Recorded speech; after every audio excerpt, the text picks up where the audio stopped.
হিন্দু ধৰ্মত পূজা পাতলৰ বিশেষ মহত্ব আছে। সেয়েহে হিন্দু ধৰ্মাৱলী সকলো লোকৰ ঘৰতে উপাসনাৰ বাবে এটা পৃথক মন্দিৰ নিৰ্মাণ কৰা হয়, য'ত দেৱ দেৱীৰ মূৰ্তি স্থাপন কৰি ভগৱানক উপাসনা কৰা হয়। আমি সকলোৱে বিশ্বাস কৰোঁ যে নিয়মীয়াকৈ উপাসনা কৰিলে ঈশ্বৰ সন্তুষ্ট হয়, কিন্তু যদি উপাসনাৰ সময়ত কোনো ভুল হয় তেন্তে দেৱ দেৱীসকল অসন্তুষ্ট হয়। আপুনি কোন দিশত বহি উপাসনা কৰা উচিত আৰু আপুনি ঈশ্বৰক কেনেকৈ সন্তুষ্ট কৰিব পাৰে, ইয়াৰ বাবে বাস্তুশাস্ত্ৰত কিছুমান নিয়ম উল্লেখ কৰা আছে। আজি সেই বিষয়ে জানো আহক।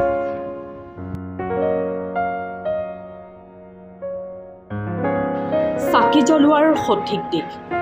ঘৰৰ দক্ষিণ দিশত চাকি জ্বলোৱাটো শুভ বুলি গণ্য কৰা হয়। বিশ্বাস অনুসৰি এই দিশত চাকি জ্বলালে আপুনি দৰিদ্ৰতাৰ পৰা সোনকালে পৰিত্ৰাণ পাব পাৰে।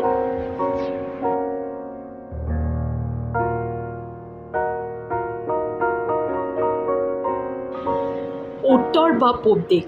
বাস্তুশাস্ত্ৰ অনুসৰি উপাসনা কৰোঁতে উত্তৰ বা পূব দিশত এজন ব্যক্তিৰ মুখ থকাটো শুভ বুলি গণ্য কৰা হয়।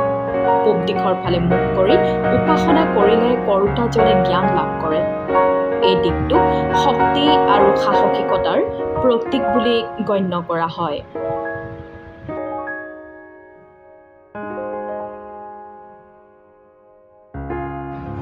এই দিশত মন্দিৰৰ উপাসনা। ঘৰৰ পূব দিশত মন্দিৰ নিৰ্মাণ কৰাটো অতি শুভ বুলি গণ্য কৰা হয়। বিশ্বাস অনুসৰি এই দিশত এটা মন্দিৰ নিৰ্মাণ কৰি এজন ব্যক্তিয়ে সুখ, সমৃদ্ধি, শান্তি আৰু সম্পদ লাভ কৰিব পাৰে।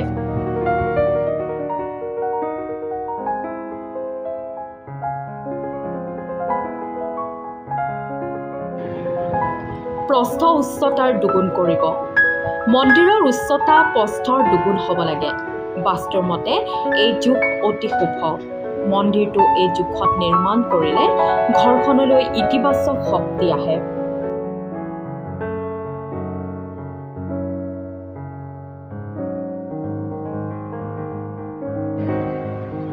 মন্দিৰত সূৰ্যৰ পোহৰ। এনে দিশত উপাসনাৰ স্থান থকাটো শুভ বুলি গণ্য কৰা হয়, য'ত সূৰ্যৰ পোহৰ পোনপটীয়াকৈ পৰে। ই ঘৰলৈ সুখ আৰু সমৃদ্ধিৰ লগতে ইতিবাচকতাও আনি দিয়ে।